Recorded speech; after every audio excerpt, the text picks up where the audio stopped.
سب سے زیادہ مشکل موقع وہ ہوتا ہے جب لوگ ہمیں ستاتے ہیں، جب لوگ ہمیں تکلیف دیتے ہیں۔ چھوٹی سی بات کسی شخص نے کر دی، قوت برداشت ہوتی نہیں، پھر ہم اس کے خلاف منصوبہ بندی کرتے ہیں۔ اور کئی دفعہ ایسا ہوتا ہے کہ اس کی چھوٹی تکلیف کے بعد ہم بڑا سارا ظلم کرتے ہیں اس کے ساتھ۔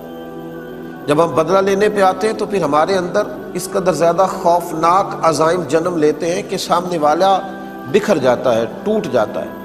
لیکن اگر ہم تھوڑی دیر حوصلہ کریں، تھوڑی دیر ہم، بھائی وہ جو زیادتی اس نے کی تھی اور تو نے 11 گنا بڑھ کے کر لی، تو اب تو بہت بڑا ظالم ہو گیا، اس کا ظلم تو تیرے ظلم میں دب گیا، تو نے بڑی تکلیف دی۔ اب وہاں اگر تو صبر کر جاتا، اگر تو احتیاط کر لیتا، تھوڑی دیر احساس کرتا، تو پھر تجھے خیال ہوتا کہ اس نے ظلم کیا ہے تو پھر قیامت کے دن اللہ مجھے بدلہ بھی عطا کر دے گا۔ لیکن جب تو نے خود سارا کچھ کر لیا اور بڑھ کے ظلم کر لیا، اب تو وہ مدعی ہو گیا اور تو ہے اس کا ملزم بھی اور مجرم بھی۔ اس لیے میرے بھائی تھوڑا احتیاط اگر کر لیا جائے، اور پھر یہ بھی یاد رکھیں، ممکن ہے کہ آج اس کے ساتھ زیادتی ہو رہی ہے وہ کمزور ہو، لیکن قیامت کے دن وہ طاقتور ہو جائے گا۔ ممکن ہے آج وہ غریب ہو، لیکن قیامت کے دن رب کریم اسے مالا مال کر دے گا، اللہ اسے قیامت کے دن طاقتور کر دے، پھر تم نے بدلہ دینا ہے۔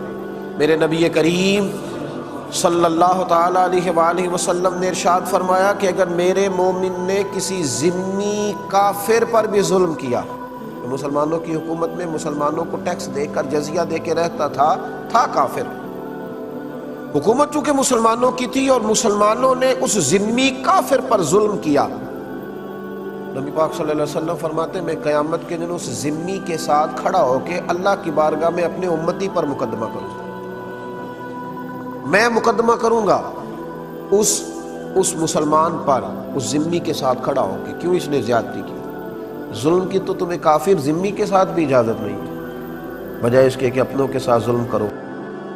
شاہ کسریٰ نے نا اپنے بیٹے کو عالم بنانے کے لیے ایک استاد کا بندوبست کیا۔ ایک درویش بزرگ تھے تو شاہ کسریٰ کے بیٹے کو نا وہ پڑھایا کرتے تھے۔ اس دور کے جو اخلاقیات تھے، جس طرح کی بھی تعلیم تھی، وہ پڑھاتے رہے، استاد صاحب پڑھاتے رہے، زمانہ استاد اللہ تبارک و تعالیٰ سے ڈرنے والے تھے،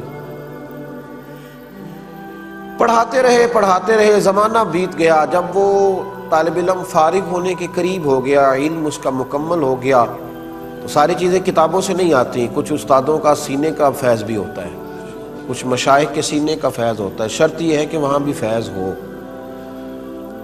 سینے کا فیض بھی ہوتا ہے۔ تو بزرگوں نے کیا کیا کہ اس شہزادے کو، چونکہ بادشاہ کا بیٹا تھا، شہزادہ تھا، تو اس شہزادے کو ایک دن جب وہ فارغ ہو گیا نا تعلیم سے، تو اس کو بلایا اور بلا کے کمرے کے اندر بند کیا، اندر سے دروازہ لگایا، پھر ہاتھ میں درہ پکڑا، زور زور سے اس کی پشت پر درے مارنے شروع کیے، اتنے درے مارے کہ وجود پر نشان پڑ گئے، سخت تکلیف اس کو ہوئی، اذیت کا شکار ہو گیا، اور جب بہت زیادہ اسے مار پیٹ لیا، وہ پوچھتا رہا میری غلطی، آپ کیوں مجھے مار رہے ہیں؟ تو کہا کوئی غلطی نہیں۔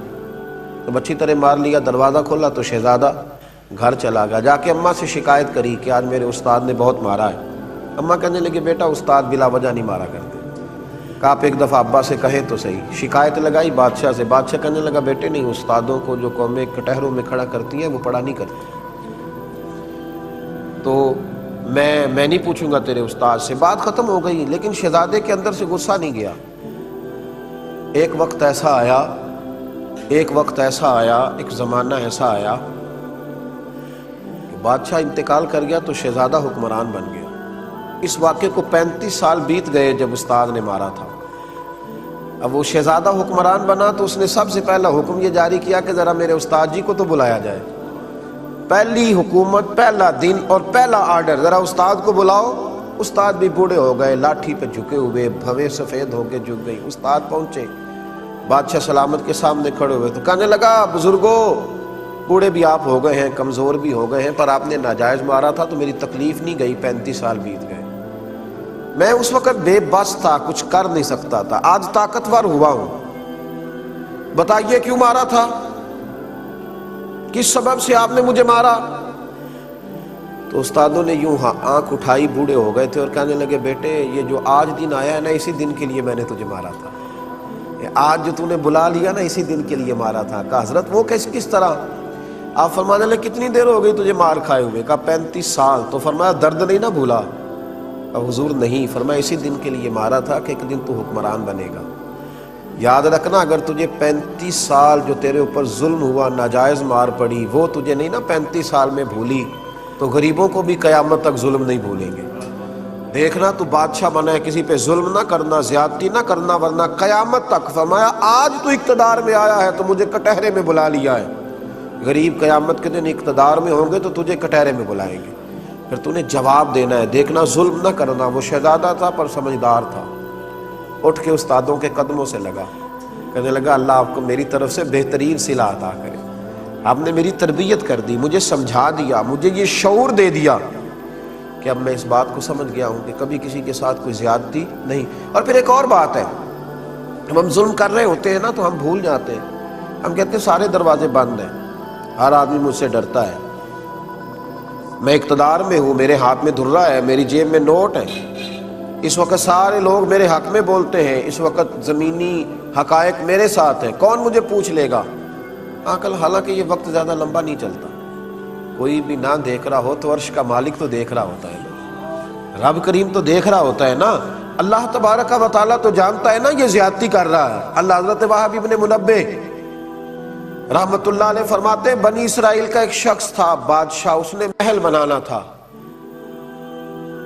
تو محل کا جب اس نے نقشہ تیار کرایا تو ایک بوڑھی کی جھونپڑی بھی محل کے اندر آ رہی تھی، بوڑھی کی جھونپڑی۔ تو وہ بادشاہ نے اس بوڑھی خاتون سے کہا کہ یہ جھونپڑی میرے ہاتھ بیچ دو، میرے محل کا نقشہ خراب ہوتا ہے۔ وہ خاتون کہنے لگی کہ میں بیاہ کے یہاں آئی تھی، چاہتی ہوں کہ میرا جنازہ ہی یہاں سے اٹھے، تو مہربانی کرو مجھے تکلیف نہ دو، میں پکا ہوا پھالوں، پتہ نہیں کب دنیا سے چلی جاؤں گی، مجھے اسی گھر میں رہنے دو، بیوہ ہوں، لاوارث ہوں، اولاد میری ہے نہیں، مجھے یہیں رہنے دو۔ لیکن جب لوگ ظلم پہ آئے ہوتے ہیں تو پھر انہیں یہ ساری چیزیں نظر نہیں آتی۔ اس نے کہا تجھے الگ سے مکان بنا دیں گے، 11 گنا رقم دے دیں گے، تو یہ میرے حوالے کر دے، مجھے دے دے۔ اب وہ بوڑھی خاتون تھی، یہ بزرگ جو ہوتے ہیں انہیں اپنی جھونپڑیوں سے بڑا پیار ہوتا ہے، بچے گاؤں سے چلے جاتے ہیں شہر میں، لیکن دادا جان کہتے ہیں کہ میرا یہیں دل لگتا ہے، دادی اماں کہتی ہے کہ مجھے بیٹا یہیں رہنے دو، یہی مجھے وقت گزارنے دو۔ اس بوڑھی سے جب ضد کی تو بوڑھی کہنے لگی کہ میں نہیں جاؤں گی چھوڑ کے۔ اب تو اس نے باہر بھی گھر سے نکلنا چھوڑ دیا، اپنے گھر کے اندر رہتی کہ میرا کوئی مکان نہ گرا دے۔ بادشاہ نے 4-5 لوگوں کا ذمہ لگایا کہ جب خاتون گھر سے نکلے نا تو اس کی جھونپڑی گرا دینا۔ وہ بیچاری کسی حاجت طبی کے لیے، ضرورت کے لیے گھر سے باہر نکلی تھی کہ بلڈوزر آ گیا۔ وہ بڑے دن گھر میں رہی، لیکن جیسے ہی نکلی تو بڑی بڑی کرینیں آ گئی، اس غریب کی جھونپڑی گرا دی گئی۔ کچھ گھنٹوں کے بعد جب وہ لوٹی تو جس گھر میں زمانے بتائے تھے وہ گھر زمیں بوس ہو گیا، وہ گھر ٹوٹ گیا۔ اب اس نے درد کے ساتھ ایک چیخ ماری، اور حضرت وہب ابن منبہ کہتے ہیں کہ دعا اس نے ان لفظوں کے ساتھ کی، کہنے لگی اے اللہ میں تو موجود نہیں تھی پر تو تو موجود تھا نا، اے مالک میں تو موجود نہیں تھی پر عرش کے رب تو موجود تھا نا، تو دیکھ رہا تھا، یہ کیسے ہوا؟ فرماتے ہیں جب اس ماں نے اس درد سے دعا کی، میرے محبوب نے فرمایا جب مظلوم دعا کے لیے ہاتھ اٹھاتا ہے تو آسمان دروازے کھول دیتا ہے۔ جب اس نے کہا نا کہ اے اللہ تو موجود تھا، تو رب کریم نے فرشتوں کو حکم دیا کہ یہ سارے کا سارا علاقہ زمین بوس کر دو، اس بادشاہ کا تخت زمین سے اٹھا کے پلٹ دو، یہ ساری بستی تباہ کر دو۔ جو لوگ ظلم کرتے ہیں وہ بچا نہیں کرتے۔